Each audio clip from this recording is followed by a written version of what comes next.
كثيرا ونساء واتقوا الله الذي تساءلون به والأرحام إن الله كان عليكم رقيبا يا أيها الذين آمنوا اتقوا الله وقولوا قولا سديدا يصلح لكم أعمالكم ويغفر لكم ذنوبكم ومن يطع الله ورسوله فقد فاز فوزا عظيما أما بعد فإن خير الكلام كلام الله وأحسن الهدي هدي محمد صلى الله عليه وسلم وشر الأمور محدثاتها وكل محدثة بدعة وكل بدعة ضلالة وكل ضلالة في النار أعوذ بالله السميع العليم من الشيطان الرجيم بسم الله الرحمن الرحيم يوم نقول لجهنم هل امتلأت وتقول هل من مزيد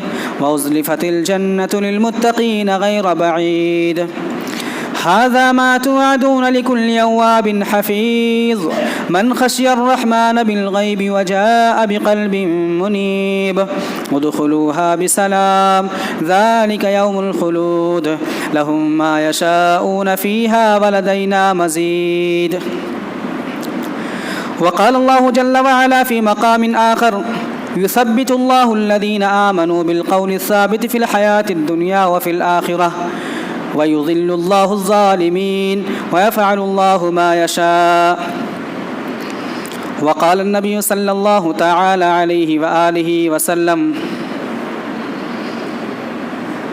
ما رأيت منظرا قط إلا والقبر أفظع منه رواه ابن ماجہ وصححہ الالبانی رحمہ اللہ رب اشرح لي صدري ويسر لي أمري واحلل عقدة من لساني يفقهوا قولي سبحانك لا علم لنا إلا ما علمتنا إنك أنت العليم الحكيم رب زدني علما اللهم رب زدني علما آ جاتی ہیں وہ موت جہاں گھر نہیں ہوتا آ جاتی ہیں وہ موت جہاں گھر نہیں ہوتا بہتوں کو کفن تک بھی میسر نہیں ہوتا۔ محترم بزرگوں، نوجوان ساتھیوں، دینی ملی بھائیوں، ہر قسم کی تعریف، توصیف، حمد و ثنا اللہ رب العالمین کی لائق اور زیبا ہے، جو ہمارا آپ کا پوری کائنات کا خالق ہے، مالک ہے، رازق ہے اور مدبر ہے۔ اسی کی بادشاہت اور اسی کی حکمرانی سب پر چلتی ہے، کوئی خطہ، کوئی گوشہ اور زمین کا کوئی حصہ بھی اس کی بادشاہت اور نگرانی سے الگ نہیں ہے۔ اللہ سبحانہ و تعالیٰ نے اپنے پیغام کو عام کرنے کے لیے، بندوں تک پہنچانے کے لیے نبیوں اور رسولوں کا سلسلہ جاری فرمایا تھا۔ اپنا آخری پیغام، آخری شریعت اور آخری قانون دے کر نبی اکرم صلی اللہ علیہ وسلم کو اس دنیا میں مبعوث فرمایا۔ نبی اکرم صلی اللہ علیہ وسلم نے اللہ کا پیغام جس طرح سے پایا تھا بغیر کسی کمی اور بیشی کے دنیا والوں تک پہنچا دیا، اور اس سے بھی بڑھ کر قربانی یہ دی کہ ان احکامات پر عمل پیرا ہو کے قیامت تک آنے والے لوگوں کے لیے بطور نمونہ چھوڑ دیا۔ تمام انبیاء کرام پر درود و سلام نازل ہو، بالخصوص آخری نبی تاجدار بقا احمد مجتبی محمد مصطفیٰ صلی اللہ علیہ وسلم پر لاکھوں کروڑوں درود و سلام نشاور ہوں۔ اللہم صلی وسلم وبارک علی عبدک ورسولک محمد۔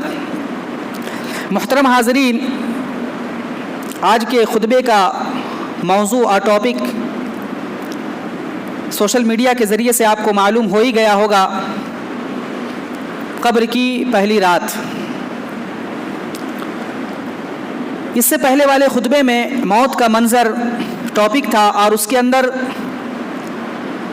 بندے کی موت آتی ہے جب ملک الموت کا فرشتہ، ملک الموت اور موت کا فرشتہ جب آتا ہے اس وقت اس کی کیا حالت ہوتی ہے، اگر نیک ہو تو اس کی حالت کیا ہوتی ہے، اور اگر بد ہو، گناہ گار ہو تو اس کا انجام کیا ہوتا ہے، بتایا گیا تھا۔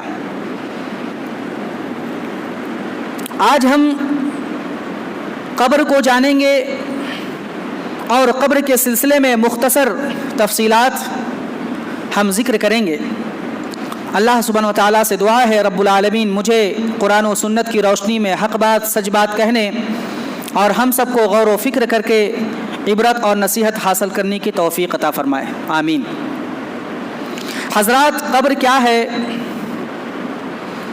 قبر کا معنی ہوتا ہے چھپانا۔ چونکہ ہم قبر میں اپنی میت کو چھپاتے ہیں، دفناتے ہیں اور اوپر سے مٹی ڈال دیتے ہیں، اس لیے قبر کو قبر کہا جاتا ہے۔ موت تک حالات آپ کے سامنے بیان کر دیے گئے تھے۔ موت کے بعد انسان پر جو بھی احوال گزرتے ہیں، جو بھی حالتیں گزرتی ہیں، جو بھی اس کا کنڈیشن ہوتا ہے، قیامت قائم ہونے تک ہر انسان کے ساتھ، تو اس کو کہتے ہیں عالم قبر۔ قبر کے عالم، قبر کی دنیا، قبر کا عالم، قبر کا منظر۔ اور اسی کو دوسرے لفظوں میں برزخ آپ نے سنا ہوگا۔ برزخ، برزخ کا معنی اوٹ، آڑ، پردہ۔ برزخ اس لیے کہا جاتا ہے چونکہ یہ موت کے بعد سے لے کر کے قیامت تک، قیامت قائم ہونے تک جو احوال ہونے والے ہیں وہ اسی کے اندر ہے۔ قیامت تک یہ احوال ہیں، اس لیے یہ برزخ ہے۔ جب تک برزخ ہے تب تک قیامت یعنی نہیں ہے۔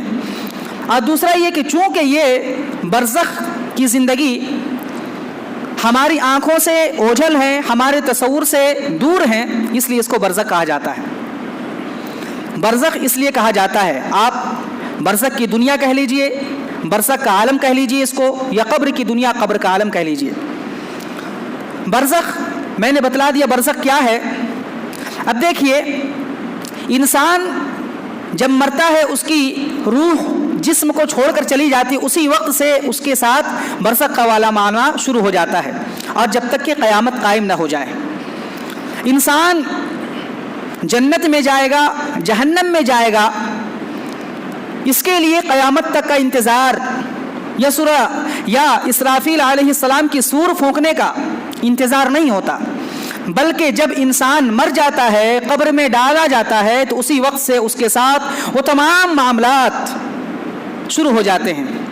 اگر وہ نیک ہے تو جنت کی نعمتوں سے لطف اندوز ہوتا ہے، اگر وہ بد اور گناہگار ہے، کافر ہے، مشرک ہے، تو اس کے ساتھ جہنم والا سلوک شروع ہو جاتا ہے۔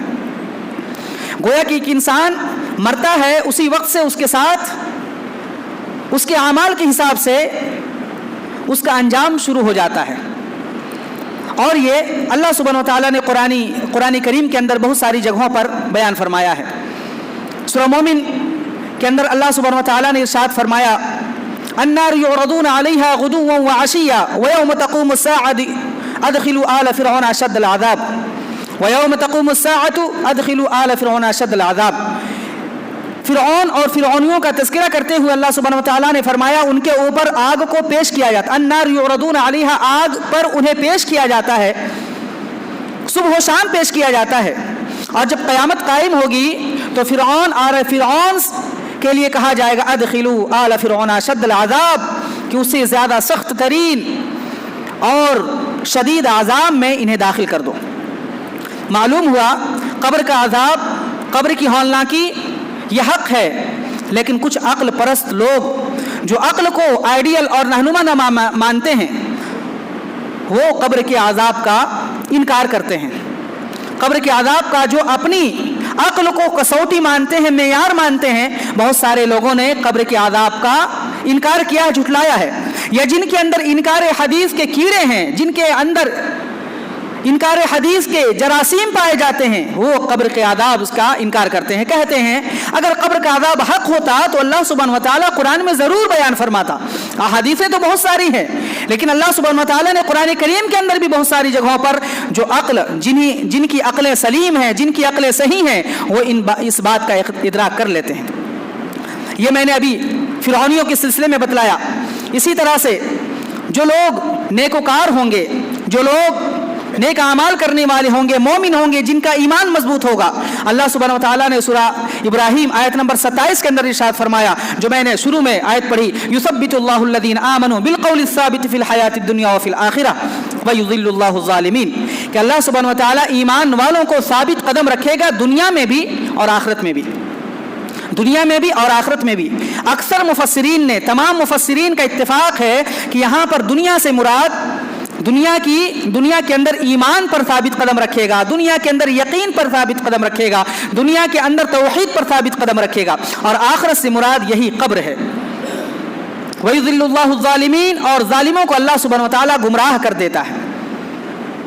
تمام مفسرین نے اس بات کو کہا ہے کہ یہاں پر قبر کے عذاب کا یا قبر کے احوال کا تذکرہ ہے، یعنی اللہ سبحانہ وتعالیٰ مومن بندوں کو، توحید والے بندوں کو دنیا میں جس طرح سے ایمان پر قائم رکھتا ہے، توحید پر قائم رکھتا ہے، اسی طرح سے قبر کے اندر بھی اللہ سبحانہ وتعالیٰ انہیں ثابت قدم رکھے گا توحید پر، ایمان پر، یعنی سوال و جواب ان کے لیے آسان فرما دے گا۔ بہت ساری آیتیں اسی طرح ہے، وَلَوْ تَرَى إِذْ يَتَوَفَّى الْمَلَائِكَةُ يَضْرِبُونَ وُجُوهَهُمْ وَأَدْبَارَهُمْ وَذُوقُوا عَذَابَ الْحَرِيقِ، جب مومنوں کے موت کا وقت آتا ہے تو ان کے احوال الگ ہوتے ہیں، جب کافروں کے احوال ان کے الگ ہوتے ہیں، موت کا وقت ہوتا ہے۔ اللہ سبحانہ وتعالیٰ نے فرمایا بدر کے مقام پر، بدر میں منافقوں اور کافروں کو جو حال ہوا تھا بتلایا کہ فرشتے جب ان کی روح قبض کر رہے تھے تو اللہ سبحانہ وتعالیٰ کے فرشتے ان کے سرین پر، ان کے چہروں پر مار رہے تھے اور کہہ رہے تھے لو عذاب چکھو، لو عذاب چکھو۔ معلوم ہوا کہ قبر کا عذاب حق ہے، اور قبر کے عذاب کے سلسلے میں قرآن آیات بھی اشارہ کرتی ہیں اور نبی پاک صلی اللہ علیہ وسلم کی احادیث میں بہت زیادہ ہے۔ اسی لیے قبر کے عذاب کے سلسلے میں اور قبر کے احوال کے سلسلے میں صحابہ کرام بہت ہی ہوشیار تھے۔ قبر کے احوال کو سن کر، قبر کی خبر کو سن کر وہ رویا کرتے تھے، جیسا کہ حضرت عثمان بن عفان رضی اللہ عنہ کے سلسلے میں مشہور روایت ہے ترمذی کی صحیح، ان کے غلام تھے ہانی، انہوں نے بیان کیا پورا قصہ کہ جب قبر کا کوئی واقعہ بیان ہوتا، قبر کا سلسلہ چلتا، قبر کے احوال بیان ہوتے، حضرت عثمان رضی اللہ عنہ زارو قطار رونے لگتے، آنسوؤں کے ساتھ رونے لگتے۔ پوچھا گیا اے عثمان، آپ کے پاس جنت کا ذکر ہوتا ہے، جہنم کا ذکر ہوتا ہے، جہنمیوں کے عذاب کا ذکر ہوتا ہے، آپ اس قدر نہیں روتے، اس قدر آنسو نہیں بہاتے، معاملہ کیا ہے؟ کیا وجہ ہے کہ آپ قبر کا جب منظر کھینچا جاتا ہے، قبر کی جب خبریں آپ کو سنائی جاتی ہیں تو آپ زار و قطار رونے لگتے، داڑیاں بھیگ جایا کرتی تھی حضرت عثمان بن عفان رضی اللہ عنہ کی؟ فرمایا ان القبر اول منازل الاخرہ، لوگوں میں نے نبی اکرم صلی اللہ علیہ وسلم سے سن رکھا ہے کہ یہ قبر یہ سب سے پہلی منزل آخرت کی، فإن نجا منه احد فما بعده ایسر من، لہذا جو اس سے نجات پا گیا اس کے بعد والے احوال، اس کے بعد والے ملحرے بہت ہی آسان ہو جائیں گے، وإن لم ينج من فما بعده اشد من، تو اس کے بعد والے احوال اور زیادہ سخت ہو جائیں گے جو اس سے نجات نہ پا سکا۔ حضرت عثمان رضی اللہ عنہ جیسے صحابی خلیفہ رسول، ان کا یہ حال ہے، قبر کے احوال کو سن کر، قبر کی حالت کو دیکھ کر ان کا یہ عالم ہوتا تھا، رونے لگتے تھے، گڑگڑانے لگتے تھے، آنسو بہانے لگتے تھے۔ نبی اکرم صلی اللہ علیہ وسلم کی حالت یہ تھی، آپ کا معمول یہ تھا کہ قبر کے عذاب کو بیان کر کے آخرت کی یاد دلاتے تھے صحابہ کرام کو۔ بہت ساری احادیث مروی ہیں اس سلسلے میں، چنانچہ ابن ماجہ اور ترمذی وغیرہ کی روایت ہے، اللہ کے رسول صلی اللہ علیہ وسلم ایک مرتبہ بقیع قبرستان میں تشریف فرماتے، ایک میت کو دفن کرنے کے لیے گئے تھے، قبر تیار نہیں ہوئی تھی، بیٹھے ہوئے تھے، آپ کے ارد گرد صحابہ بھی بیٹھے ہوئے تھے، آپ بہت ہی فکر اور سوچ میں مبتلا تھے۔ صحابہ کرام نے دیکھا، کچھ کہا نہیں۔ نبی اکرم صلی اللہ علیہ وسلم کے ہاتھ میں ایک چھڑی تھی جس سے زمین کو کورید رہے تھے۔